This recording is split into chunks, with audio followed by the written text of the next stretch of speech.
What's going on, everybody? I just purchased this antique postcard projector.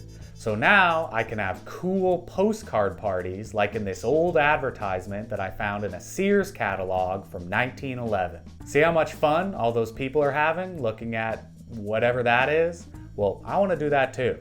So how about we fire this baby up? I got an old postcard here of the Lincoln Memorial.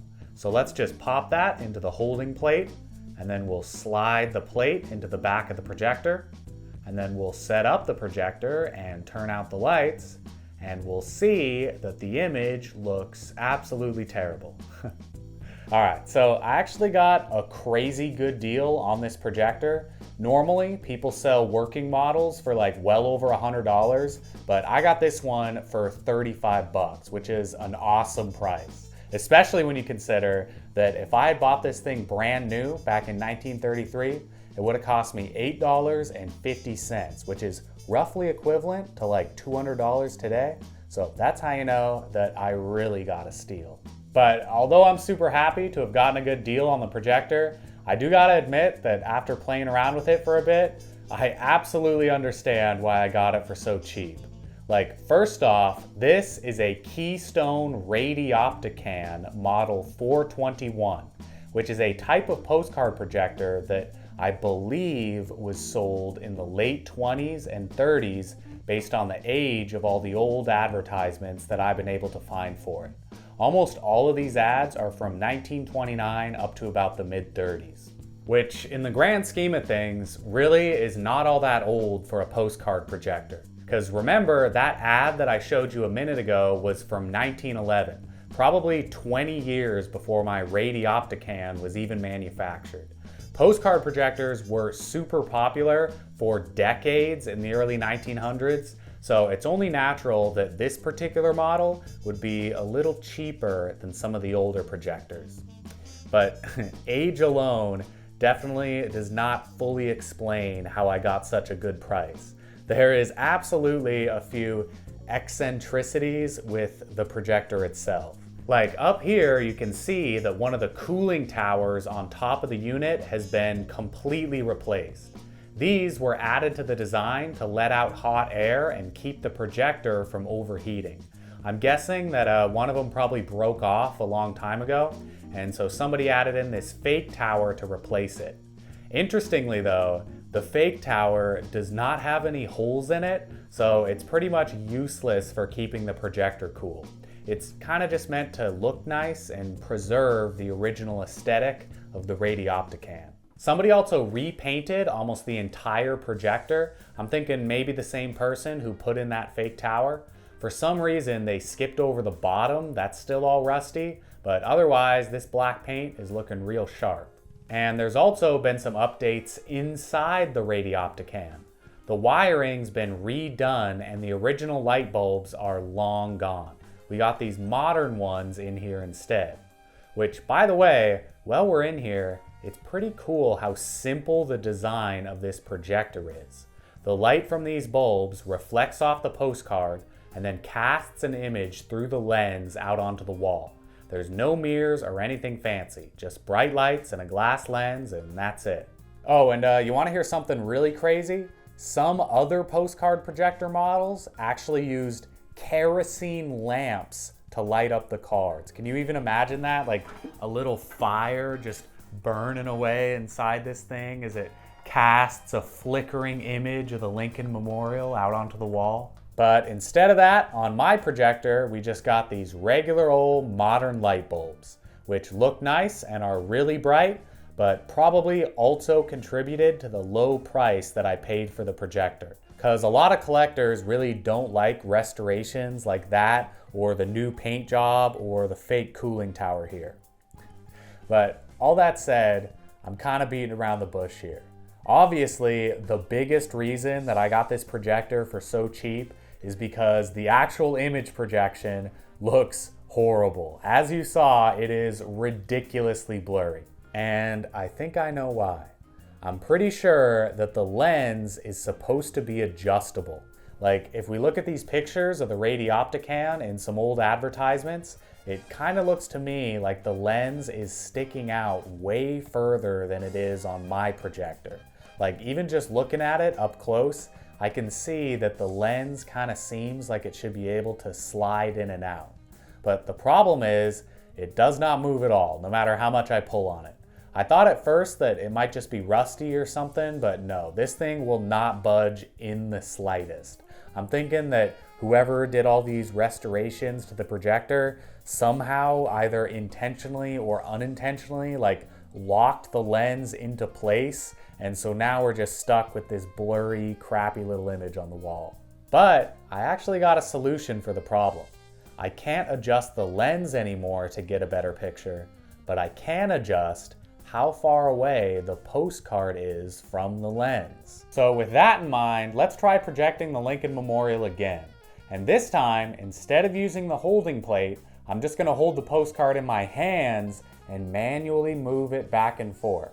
Let's see if that works. All right.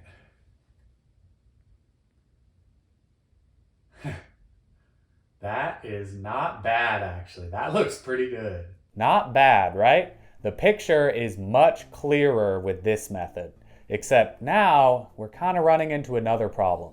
Without the backplate on the back of the projector, a ton of extra light is spilling out into the room, which is kind of deadening the image that's being projected onto the wall. But that's okay, because I gotta work around for that too. All I gotta do is drape my bathrobe over the back of the projector to block the light, and there we go. That looks pretty dang decent. You can definitely tell that it's the Lincoln Memorial this time. The picture is still kind of blurry, but I don't know, the soft glow blown up on the wall kind of has its own charm.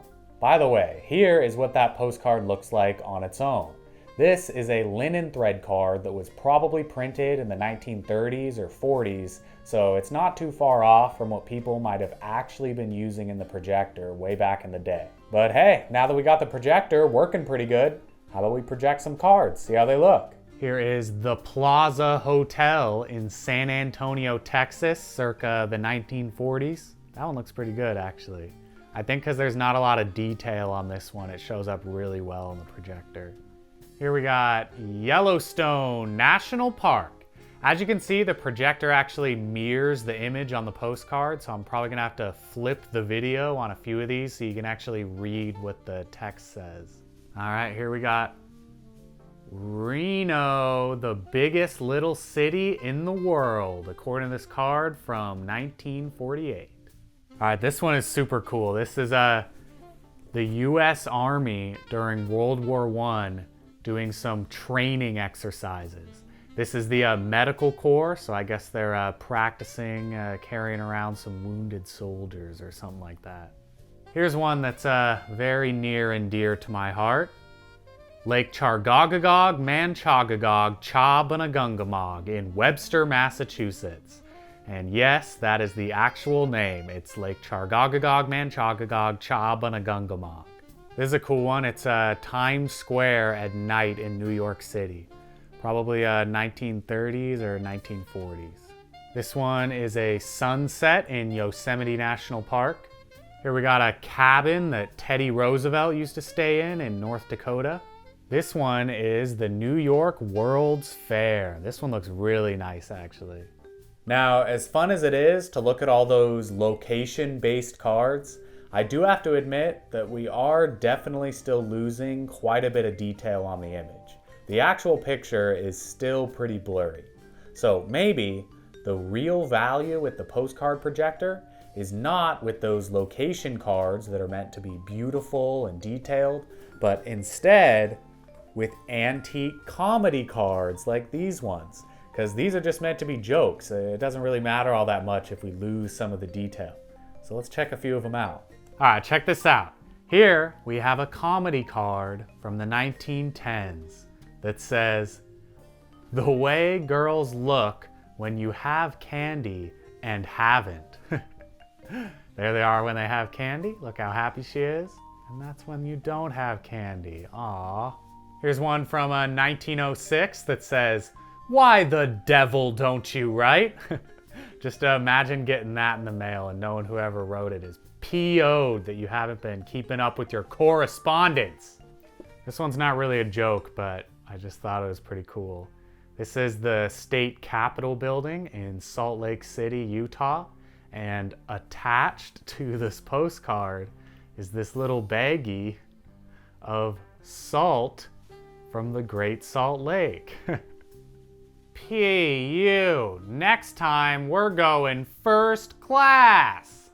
Here's a guy with a couple of girls at the beach, and it says, 2 heads are better than 1. And by the way, there's also actually something especially interesting about this postcard. And that, can you hear that? This postcard is made out of wood. There actually used to be a lot of wooden postcards made from like the beginning of the 1900s up until like around the 1960s-ish. And then they stopped being manufactured because it became really expensive to make wooden postcards. And so now we've got just these little relics of the past. And speaking of postcards printed on weird materials, here is a leather postcard. This one does not show up well on the projector at all, but it's got a farmer with a big old rear end and another dude holding a 2x4, and the text says, "Do it now." So I guess the guy's gonna smack that farmer right in the rump. Leather postcards like this are another real interesting little antiquity. They were made mostly in like the 1900s and a little bit into the 1910s. And then the post office actually stepped in and banned leather postcards because they kept jamming up all the sorting machines. Listen, dude, before you ask, the answer is no. This one's kind of rude, and I have no idea in what situation you would ever need to send this postcard, but it says, halitosis is better than no breath at all. All right, and this one is not showing up very well on the projector, so I'm probably gonna take a separate video of it, but I just found this one recently at an antique store, and I feel like I have to talk about it, because this is basically like a primitive version of that one meme of the guy who's like walking with his girlfriend and he's looking back at another girl and going like, so we got a dude here and he's with his girl and he's got a couple of other girls looking at him all charming like, and the text says, "It's hard to be good." All right, so before we go, I got one last little segment for you. As I'm sure you can guess by now, although this thing was marketed as a postcard projector, you can project an image of anything that you put behind the lens. So how about we play around and project some images of other stuff besides postcards? Check it out. Here's a old picture that I got for 50 cents at an antique store that just has a couple of women posing with some bottles. And it says, "The Lost Weekend in Coney Island. Those women partied so hard they forgot the whole weekend."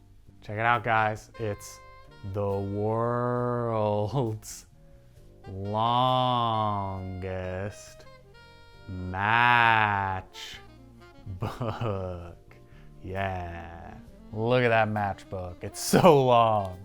This is just a 5-pound weight that I got at an antique store for $8 because it feels really good to hold in my hand. Yeah, 5 pounds, yeah. All right, check this out, everybody. I'm using my Keystone Radioptican to project an image of the Keystone Radioptican. And last but not least, I'm sure by now, you've noticed my hands holding the edges of everything that I've been putting into the projector. Ooh, ooh.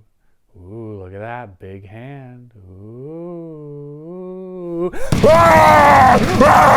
Thanks so much for watching. I hope to see you next time.